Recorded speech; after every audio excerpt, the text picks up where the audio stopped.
Il était une fois un riche marchand qui avait 3 filles. La plus jeune des filles s'appelait Beauty.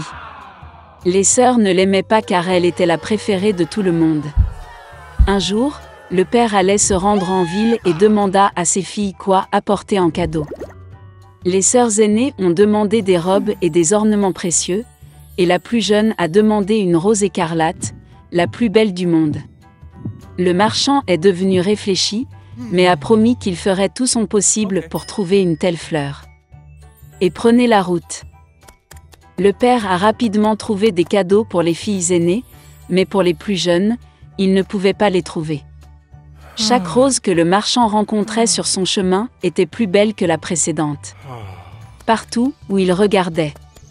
Et puis la route l'a conduit dans une forêt dense. Il faisait très sombre et froid là-bas. Soudain, des lumières sont apparues au loin. En approchant, le marchand aperçut un immense château ancien, tout en or et diamants. En entrant dans sa porte, il entra dans une salle pleine de joyaux. Il a vu qu'il y avait une table au milieu de la salle, et qu'il n'y avait pas de vaisselle dessus, et que tous les plats étaient en argent et en or. Mais le château était vide, il n'y avait personne. Le marchand pensait que le propriétaire viendrait probablement d'une minute à l'autre. Il a attendu 1 heure, 2, 3, personne ne s'est présenté. Le marchand ne put résister et s'assit à table. Après avoir mangé sur le ventre, le vieil homme a pris la route. Conduisant le long de la ruelle, le marchand aperçut un rosier d'une beauté sans précédent et se souvint de la demande de sa plus jeune fille. Il a conduit et a choisi la plus belle rose. Au même moment, la foudre a éclaté, le tonnerre a frappé, il y a eu un rugissement, et il s'est levé, comme hors du sol, devant le marchand et non pas une bête ou un homme, mais une sorte de monstre, terrible et poilu. C'était trop en colère que le marchand ait choisi sa fleur préférée au lieu de remercier le propriétaire pour son hospitalité. Le vieil homme était très effrayé et a dit qu'il ferait n'importe quoi, tant qu'il ne le tuerait pas. Pour une telle offense, la bête a accepté d'épouser une de ses filles. Mais seulement celle qui veut venir elle-même, par amour pour son père. Et si aucun ne vient, alors la mort du marchand. Le vieil homme était en deuil et décida de rentrer chez lui, pour dire au revoir à ses filles. Il ne voulait abandonner aucun d'entre eux pour une bête féroce. Je suis monté à cheval et je suis rentré chez moi. Ayant rencontré les enfants, il a fait des cadeaux à tout le monde et a raconté ses aventures. Les sœurs aînées se sont jetées sur la plus jeune, disent-ils, c'était de sa faute, elle a commandé une fleur pourrie, pour laquelle le père doit maintenant payer de sa vie. À quoi la belle a répondu qu'elle irait volontiers vers la bête au lieu de son père. Et ainsi, le lendemain, la beauté a pris la route. Le cheval a rapidement retrouvé le chemin du château. En entrant dans la salle, elle trouva une table avec des vins et des plats exquis. La belle pensait que la bête voulait la manger, alors elle la nourrit. Dès qu'elle dîna, il y eut un rugissement, et un monstre terrible et poilu apparut, comme sous terre. Et la bête a dit à la belle que puisqu'elle est venue elle-même ici de son plein gré, cela signifie qu'elle a bon cœur. Et donc le monstre sera également gentil avec elle. Et avec ces mots, la bête a disparu. Se réveillant le matin, Beauty a décidé de se promener. En entrant dans l'une des pièces, elle vit une inscription sur la table. « Tout ce que la belle veut, je le ferai. » La fille pensait qu'après tout, le monstre était gentil et qu'il ne le mangerait probablement pas. Ils ont donc vécu longtemps, la bête a très bien traité la beauté et a comblé tous ses désirs. Un jour, la fille a rêvé que son père était malade. Elle voulait vraiment lui rendre visite. La belle a demandé en larmes à la bête de la laisser partir, et a promis qu'elle reviendrait certainement. Le monstre a répondu qu'elle était libre et qu'elle pouvait revenir quand elle le voulait.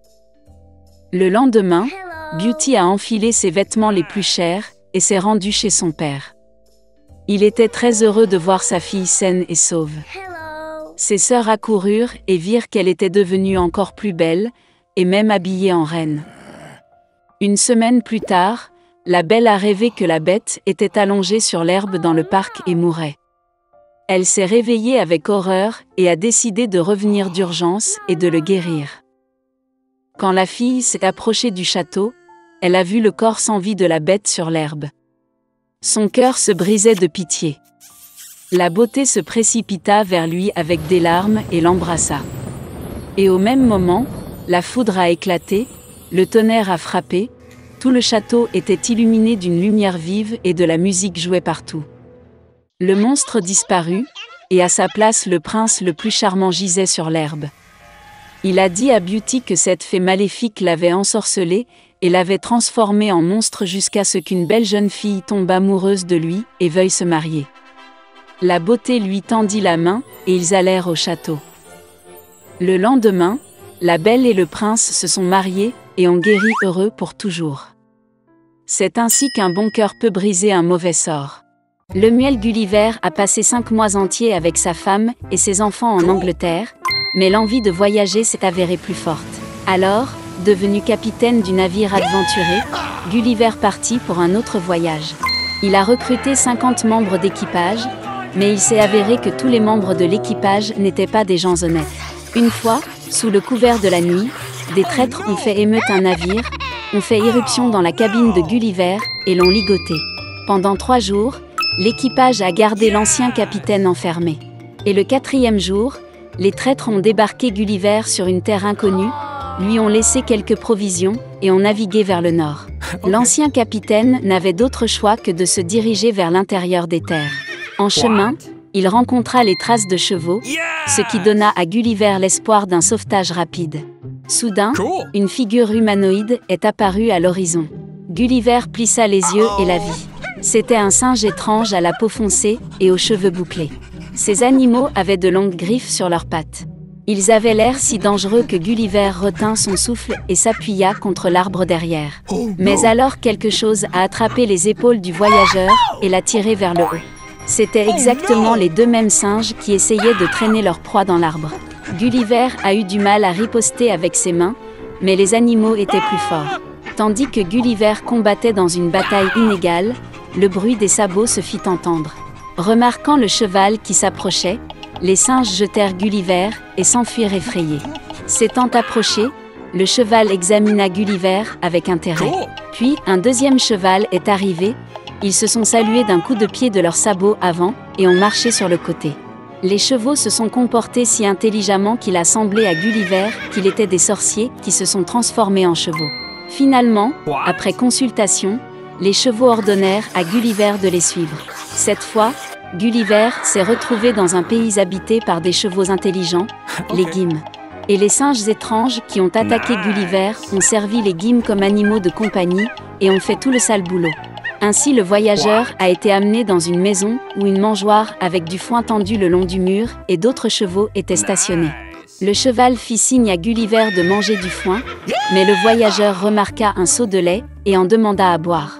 Après le dîner, Gulliver, sous la surveillance étroite de chevaux, y ramassa de l'avoine et du pain cuit au four. Cela a tellement étonné les guimes qu'ils ont commencé à enseigner à Gulliver leur langue et leur culture. Les chevaux se sont révélés non seulement intelligents, mais aussi très nobles. Ils ne connaissaient pas les mots « colère »,« envie »,« tromperie » et « inimitié ». Ils ont été surpris par les histoires de Gulliver sur l'argent, les navires et les États. Mais surtout, les guimes ont été scandalisés par le fait que les gens se permettent de monter à cheval. Au fil du temps, Gulliver est devenu tellement imprégné d'amour et de respect pour les guimes qu'il a décidé de ne plus jamais revenir aux gens. Cependant, tous les 4 ans, un conseil des représentants se réunissait dans le pays, où ils discutaient de l'état principal des choses. Gulliver, en tant que créature ressemblant à un singe, n'a pas été autorisé à être présent à la réunion. Cependant, par curiosité, il est entré secrètement dans la réunion, se cachant dans une botte de foin. Il s'est avéré que les guimes avaient longtemps considéré les singes étranges inutiles et avaient donc décidé de les chasser. Et Gulliver avec eux. Sans attendre son sort, le voyageur fit hâtivement un bateau et partit pour l'île la plus proche. Gulliver a décidé de passer le reste de sa vie loin des gens qui étaient méchants avec lui. Cependant, l'île s'est avérée être la côte australienne. Gulliver a été vu par des marins depuis un navire portugais et emmené à bord du navire. Le capitaine a décidé que Gulliver avait perdu la raison, il ne veut donc pas rentrer chez lui et raconte ses histoires sur les chevaux intelligents. Lorsque Gulliver a été emmené à Londres, il a appris à supporter la vue des gens avec beaucoup de difficultés. Il ne s'est habitué à sa femme et à ses enfants qu'au bout d'un an, mais même dans ce cas, il ne s'est pas laissé toucher. Et pour le reste de sa vie, Gulliver n'a communiqué qu'avec les étalons qu'il a achetés.